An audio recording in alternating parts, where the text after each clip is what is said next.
लातूर पोलिसांनी बनावट गुटखा बनवणाऱ्या कारखान्यावर धाड टाकून 3 कोटींचा गुटखा आणि इतर मुद्देमाल जप्त केला।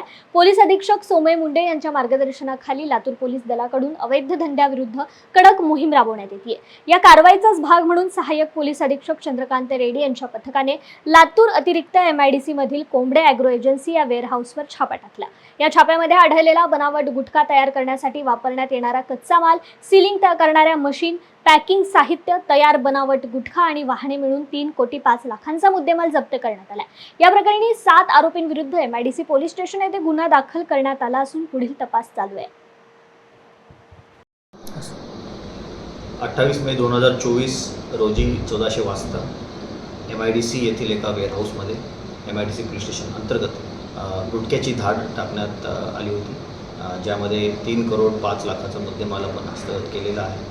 ज्यामध्ये गुटख्याचा मुद्देमाल, त्याचबरोबर वाहतूकसाठी वापरण्यात येणारे वाहन व गुटख्याच्या पॅकिंगसाठी लागणारे साहित्य हे आपण जप्त केलेले आहे। त्यामध्ये 7 आरोपी आपण निष्पन्न केले आहेत। त्यांचं नाव FIR मध्ये टाकण्यात आलेलं आहे आणि पुढील त्यामध्ये तपास चालू आहे।